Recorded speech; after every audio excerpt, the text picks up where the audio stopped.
Hi everyone, my name is Evan Mays. I'm with the UT Daily Beacon. We're joined today with Mr. Eddie Mannis, the frontrunner in the mayoral race.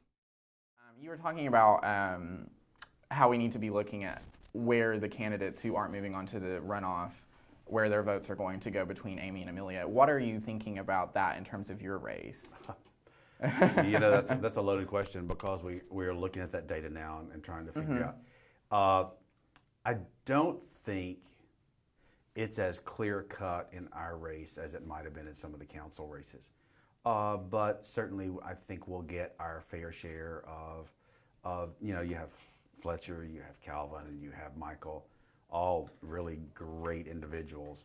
And as we were talking, Michael and Calvin got in.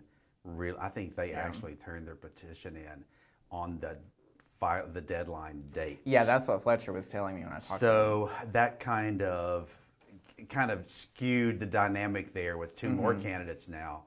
And I think when you have 6 candidates, it really, I mean, because with such a low voter turnout, 2 or 3 or 400 votes is a lot of votes, and it can really sway an election one way or the other. So, but we're gonna. All I know is we're just gonna work hard. We're trying to come up with a plan, and we're working on a plan and working as hard as we possibly can, and we'll see. That's great. Where it all ends up on November 5th. Yeah. So I mean, like, if you just want to tell me a little bit about you. Sure. Why you're running, like where you're coming from. Yep. So I'm a native Knoxvilleian. I've lived in Knoxville all my life, and I grew up in a little area on the north side of town called Frog Level. It's in the Inskip community, and I went to Inskip Elementary School and Gresham Junior High School, and then Central High School. Kind of a long story short, I founded a company in 1985. I was working my way through school because I was trying to put myself through college, and was working about 60 hours a week and going to school on nights and weekends.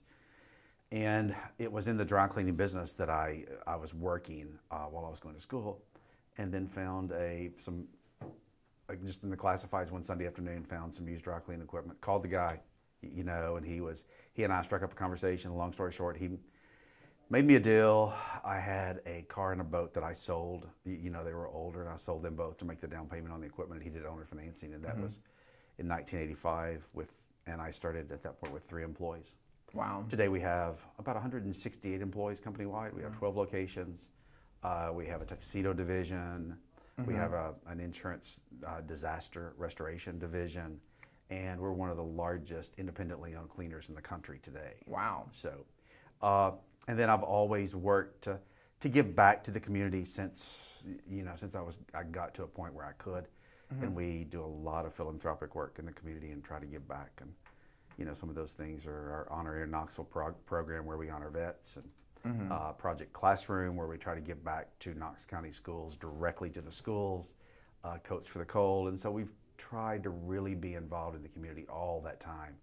So in 2010, I had contemplated running for mayor and sat down with Madeline Rogero at that point. She called me and asked me to sit down with her because she was actively running as well. And I'd never met her prior to that. And she asked me if I would consider waiting. And after giving it some thought, I decided I would wait, to see if the passion was still, in me 8 years later. And so that brings us to 2019, and that was 2018 when I announced. And the passion is as great now as it was then, if not more so. And I think Knoxville just has a lot of opportunities as a city. We have a lot of natural resources, but we have a lot of other resources like the University of Tennessee, the Oak Ridge National Labs. We have lakes, mountains. We have a great culture here. We have a great climate, and I think Knoxville is just primed to really become the gem in the Southeast. So you did mention how the University of Tennessee is one of Knoxville's biggest resources. Coming from the campus newspaper and with the audience of the campus community, how does that factor into your campaign? How do you plan, if you do become mayor, to work with campus leadership and the campus community? It's vital to me, and I say this all the time, I don't think the city of Knoxville really realizes or sees UT as a strategic partner. And I've said since the beginning of my campaign that there will be someone in my office that works on building strategic partnerships. And those strategic partnerships would be obviously the University of Tennessee, ORNL, the National Laboratory, TVA, maybe Pellissippi. There could be a lot of entities that come together and sit around the table and say, how can we, and this includes the county, how can we work together to make Knoxville a better city? Because in my opinion, it's kind of a reciprocal kind of relationship. If Knoxville does better, then the University of Tennessee does better. Yeah. If the University of Tennessee does well, then Knoxville does well. And so I think that that's the way that we need to look at that relationship. But I also say many times that if you look at the bright individuals that are coming out of the University of Tennessee, sometimes I reference, because I talk about economic development and job growth in Knoxville. If you look at the bright minds that are coming out of the Anderson School of Entrepreneurship and some of the products that they already have underway and that could be ready to roll off and patent ready, almost, so to speak. And they walk across the stage, they graduate, they walk out the door of Thompson Bowling, they get in their car and they go to Chattanooga, Asheville, Nashville, wherever they go, Birmingham, and we miss that opportunity. I think Knoxville really needs to head that off at the path and say, whoa, don't run away so quickly. Come here, let's find a way to help you here. Whether that's we develop an innovation district, you can come here, you can continue to be exposed to the University of Tennessee, you can have relationships with Oak Ridge National Labs, where they have the fastest, the computer in the world. Yeah. So you can have a relationship there. We will help you here. We will expose you to an investment community where you can have people that invest in your products. So look at us. Look at us and see if you want to start your company here and grow here before you just decide you're going to go back to wherever. So I think developing those relationships from the university directly and then with the graduates from UT could be key to the success of Knoxville. So you talked about how economic development is a pretty integral part of your campaign. In a broader spectrum, not even just talking about the university, how has that factored in, especially being a business owner, how has that factored into what your plans are post-election if you're elected? Right. If we look back when the last time was that we had a new company locate within Knoxville from outside the region, if we look how many years ago that was, it's a long time ago that we had a company locate here. And I don't think we've done a really good job on really actively recruiting companies into Knoxville. And that's a chamber responsibility, it's a chamber function. But there's no better role than the city and county mayor serving as the ambassador and the champion and actively working with the chamber to recruit those companies to Knoxville. So I have that experience, as far as being in a situation where we're a multi-million-dollar business with a multi-million-dollar payroll, so I understand what business is about. I understand the struggles, and maybe some of the companies we would recruit might be on a higher level, obviously, than my company, but the practicality is it's all the same, and so I can speak that language and know firsthand the challenges they have. And recruiting from outside in is important. But also, like I said about UT and students graduating, trying to get them to stay in Knoxville, encouraging our own businesses and entrepreneurs and making it easy to do business with the city and getting them to stay here. How can I think part of it is showing our gratitude that they are here and sitting down with them. My job would be able to sit down with entrepreneurs. I don't care what the size is, small to large, and say, how can we do better?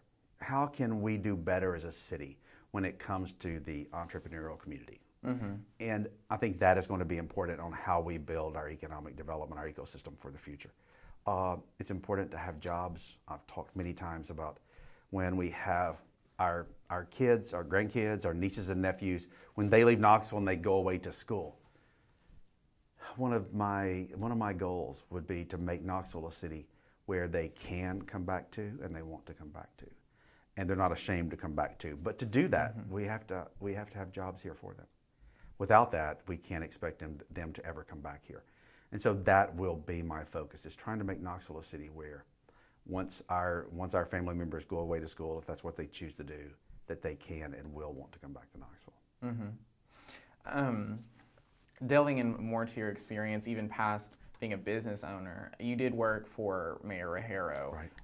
How did that experience factor into your decision to run now, and how is it like continuing to factor into your campaign? That was 2011. I actually went to the office before she even took oath, before her inauguration. So I was there. I actually went in November of 2000, and I might get the dates from 2010, I think. Yeah, November 2010. She took the oath in December and worked through her transition, and she had officially took office, I think, December 21st, 2010. So I was there until the spring of 2013, working as Chief Operating Officer and Deputy to the Mayor. And I was the first ever Chief Operating Officer the city had. There was no handbook, there's no manual. So I agreed to accept the position after a little bit of, just thought, and went into the office. And I remember it's like, what do we do here? Because there wasn't a handbook. There was really no one that had been there before me in that position, because, as I said, the position was new, to say, okay, here's what you do. This is the day-to-day operation, and here's what goes on. And I remember many times early on walking around my desk saying, fake it till you make it. You just got to figure it out. You got to figure out where the restrooms are, even in the building. And so I did that, and I just dug my way through and learned, as Chief Operating Officer, any moving part of the city I was responsible for. And so you know where the hurdles are, because you have to dig them out. So you know where the hurdles are, you know where the challenges are. I've said, you know where the bodies are buried, and that in itself has given me a tremendous advantage in my mind from the position where I was, to go back and now expedite the process and from day one, be ready from day one, because I know where the needs are, the staffing needs, and how to build a team to get to where we need to be as a city. So I think that's advantageous to me. Well, speaking of faking it till you make it, as a college student, I definitely know where you're coming from there. I'm sure. Yeah. A lot of similarities. Yeah. So in previous interviews that I've watched, you talk about how you're kind of shocked that being a Republican is a bit more difficult in terms of electability than being openly gay. Right. So do you want to elaborate a little bit about that? Yeah, I think that's just a political climate thing. Yeah. And it's like, and I've often said, that's a double label in my mind. Yeah. It's like, and so all the labels we put on people is just very interesting to me. But I've said many times, look, from a business perspective, 30 years ago, I am fiscally conservative. That's just the business nature of me. Yeah. But I am socially responsive. And it means that I am in the middle. I'm more of a common sense voter. Okay. I look at the qualifications of the individual, and I look at the position which they would be running for and say, do they have the qualifications to really fit that position? What's the job description, and what is their resume, so to speak? That's the way I cast my vote. And so it's not strictly Republican, it's not strictly Democrat. Yes, probably I've voted the majority Republican, but you can't deny that I've voted a lot of Democrat and worked really hard to help elect the first female Democratic mayor of the city of Knoxville. Yeah. And worked in her campaign and served as her treasurer. And so I have voted for Democrats many times. But the Republican label is one of those that people just want to throw. But I think that's a political climate thing. And the openly gay challenge has not been a challenge. If I said that it had never been mentioned, it has been mentioned. But I go back and say it's that label thing, and this is what I say about being openly gay. Look, if you disagree with me on that, I'm fine with that. Everybody's open to their own opinion, And I'm not going to spend my time trying to convince you that I'm right and you're wrong. We just agree to disagree. But it doesn't mean that we can't be civil toward one another and we can't respect each other's opinions. And that's the way I live my life, more in a respectful, civil manner, and not really try to put labels on people. And if we differ, we can still be friends. And that's just the way I look at it. Awesome, yeah. So shifting more toward like policy issues and things of that nature, what issues do you think should be taking center stage in this election? Maybe issues that are taking center stage that you agree with, or issues that you think are being overlooked? Yeah, and when I say these, I'm not, the way I say them in no means would reflect the prioritization of them. Yeah. I mean, it's just, so, I've talked about economic development and job growth.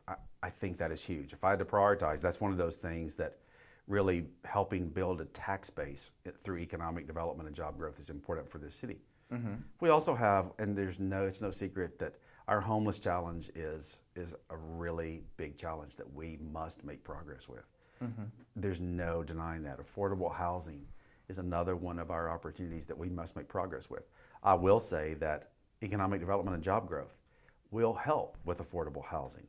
So those all flow together. But homelessness, affordable housing, crime, I think safe neighborhoods, healthy neighborhoods, and over a period of time throughout the campaign, I have become more and more aware of that we as a community, we need to start looking at ways to be proactive instead of reactive. And I say that especially when it comes to our kids, the kids in this community. And so my administration will revolve around what we will call kids first. Finding ways to help kids, and not just kids in troubled situations. I think all kids. Finding ways to get them to understand what work is at an early age, 13, 14, maybe internship programs, in some cases with the city, but just across the city, working with businesses across the city to say, look, can we help? Can we make a difference in our kids this way? And really get them interning at an early age. And they start to understand a little bit about what being independent and maybe making your own money does. And I think that will really help our kids start to get on the right track. But not just with work internships. I mean, there's lots of opportunities that I want to look at for ways to really for this community to turn out healthier, more well-adjusted kids. And I think that's our responsibility. Great. Another issue that you've mentioned in previous interviews is Recode Knoxville. And you said that you think that that is one of the most important issues going in and that you don't support it. So as someone that is A, not from Knoxville, and B, I don't know anything about zoning and things of that nature, explain it to me a little bit, just like layman's terms, and then explain your position on it. Okay. So Recode is really about zoning ordinance, and it's about, it's about land use. Does that make sense? So, so it's about if you have a piece of property, what you can do on that piece of property. And that's zoning ordinance that dictates what can happen there. And so most recently we did have, and I'll be the first to say, we had an outdated zoning ordinance that needed to be updated.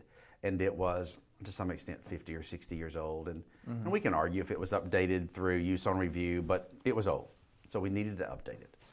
And where it started was more of more density in the commercial corridors. So that would mean on roads like Kingston Pike, Broadway, Clinton Highway, Chapman Highway, all of those, you could have maybe a more mixed use building. And by mixed use, I say it could be retail on the very ground floor, and then you might have offices, and then you may have residential above that. So it's a multi-story building that has street frontage. So that's the way it started. Then it started reaching over into the residential neighborhoods, changing the zoning in residential neighborhoods.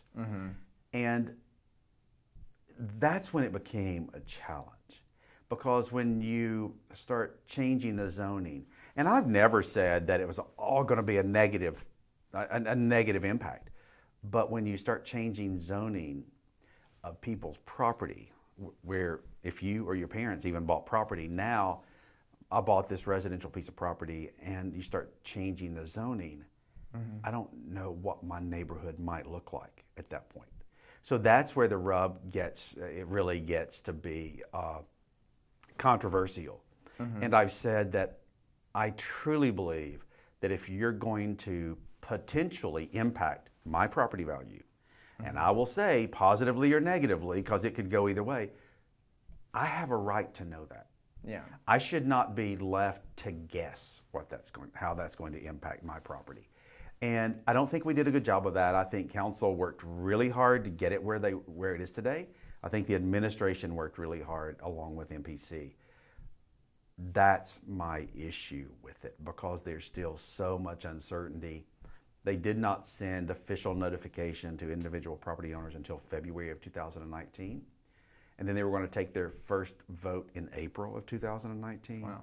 That's when people really started paying attention. It's when they got their notice. And it was a benign kind of memo. And I think a lot of people might have just passed it off as being, this is not serious, because that's what it looked like. So it's more the process, and it's more, we need to do a little more work, in my opinion. If it's going to impact residential property, the single largest asset that most of us have is our home. So if we're going to start impacting those values, I think the property owner needs to have a better understanding of how that's going to happen. So really, I guess the last thing I have is, what's like one thing that we haven't covered today that you want readers and viewers to know about you before they go to the polls in November? And I mean, keep in mind, like not just students will be watching this, but we are focusing more on the student body. So what would you want student voters specifically to know about you? Yeah, I think that it's important that student voters understand that, yes, I am fiscally responsive or fiscally conservative, but I am very socially responsive. Okay. And I think that's important. And I have the experience, both from the private sector and the public sector, and know how to build teams. I know how to manage budgets, not just approve budgets. I mean, I put budgets together and had to make them work. And the city of Knoxville is a $350 million enterprise with almost 2,000 employees. Yeah. And so I truly believe that the office of mayor needs to have experience going in. And it's important, I always kind of look at myself and say it's important for the mayor of any city to have the mind of a CEO and the heart of a social worker. And I think I've demonstrated that throughout my 34 years in Knoxville. Great. Well, thank you all for watching, and thank you, Mr. Mannis, for joining us today. Absolutely.